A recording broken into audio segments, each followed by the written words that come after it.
My suspicions arose that evening. She was drunk. Julianne doesn't drink often, but we went to the neighbor's house for a party they were throwing. Their son returned from the Navy and proposed to his girlfriend. There was a lot of fun, and we both drank more than we should have. Neither of us were completely drunk, but we were having a lot of fun, and when we got home I was a little excited, to say the least. I went to the bathroom to brush my teeth and do my nightly chores, and by the time I was ready for bed, Julianne had fallen asleep, still fully dressed and only half laying on the bed. I went back to the bedroom, and seeing her so vulnerable, I ran my hand down her leg, hoping to wake her up and get some sex. She was only half awake and moaned. "Please, Ben," she muttered. "No more. My name is Steve." Ben is the guy she works with, who had dinner at my house, whose wife I know, and who we went on vacation with. Suddenly I became completely sober. I thought all night, isn't this just a Freudian blunder? Maybe she's fantasizing about her coworker, or maybe they're actually doing something more than just working together. I thought about asking her about it the next day, but I knew that she would either laugh at me or explode at me with anger. Julianne is a scary sight when she's furious, but I need to know. I'd love to say that I'm the kind of man who could get his hands on surveillance equipment, or order something from Amazon and tap her phone and purse, but that's not me. And according to most of the stuff I've read online about these things you can buy on Amazon, they don't actually work. I'm also not one of those people who has enough money to spend on private detectives. Oh, I'm doing okay, the house is pretty nice, and I'm on top of all my payments, but I don't have thousands of dollars lying around. I work as an accountant for a small healthcare IT company. I handle payroll and expenses. Not the most exciting job in the world, but it pays the bills. Or at least my half of the bills. Julianne also works at a local advertising agency. She creates copy for both online and radio advertising campaigns. True, she has not yet managed to make her way onto television. She earns a little more than I do, and we saved money together until we got to the point where she could take enough time off to have our first child. We have been saving money throughout our 4-year marriage. Sex with Julianne is amazing. Even now, after 6 years of marriage, it has not turned into a routine. I've heard of couples having sex once or twice a week or less. Always on the same day, every week, and always in the same way. With us, everything is much more spontaneous. It is extremely rare for either of us to reject the other's proposal, no matter when or where. And she probably proposes to me more than I propose to her. We make love on average 4 times a week, and there is not a single place in the house where we do not have sex. This includes a garage, an attic, and even once, crawling under the floor. I can't even say that anything has changed in our relationship. We still make love as many times and as spontaneously as before. That's what I clung to, hoping that she just said the wrong name, simply because she works with Ben every day and is used to calling him by his name. It was already 4 o'clock in the morning, and I still couldn't fall asleep. Thoughts and actions continued to swirl in my head.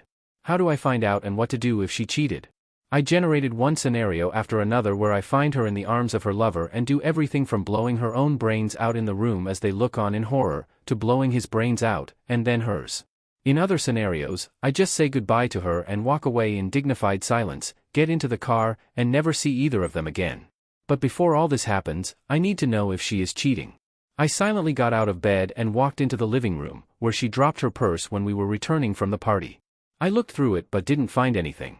I don't know what I expected to find, maybe condoms or love letters, but there is nothing like it. Her phone is locked, but that's not a problem. I watched her unblock it several times, so I entered the number and looked through the calls and texts. There were calls and also text messages to Ben. I have read them, but they are all work-related, every single one of them.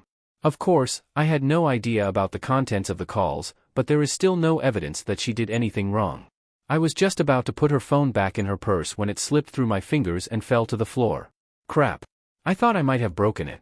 I picked it up and carefully inspected it for cracks or chips and was relieved to find that there were none. I turned it over and saw that something had slipped between the phone cover and the camera lens. It was like a credit card. I unsnapped the phone's cover and discovered that it was, in fact, a credit card. Moreover, it is her maiden name and I knew nothing about her. Since I am an accountant, I am responsible for the family's finances. I don't manage the money, but I fill out all the forms, pay all the bills, including credit card bills, and file our taxes. How and why she still had that credit card was beyond me. However, this increased my suspicions and fears. I looked at her phone again and looked for the app from the credit card provider. As expected, it was found, hidden in a folder marked spam and filled with all the applications that come with the phone and which are impossible to get rid of. I opened the app and found that a password was required. Fortunately or unfortunately, Juliana had set it up for fingerprint authentication, so I carefully crept back into the bedroom and, with the utmost care, placed her finger on the screen. She didn't move. The application opened. Nervous that she might wake up, even though she seemed so out of it, I sent all the transcripts she had to the printer in my office downstairs in the basement.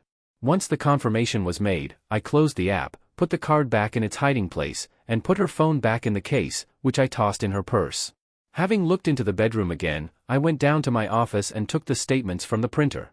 Everything was there. Transactions took place twice a week, on Monday and Thursday, usually around 3 o'clock in the afternoon. $45 from a motel chain. There was the name of the network and the branch number. 10 minutes on the internet told me the motel was 6 blocks from the office where she works, so twice a week she visits the motel.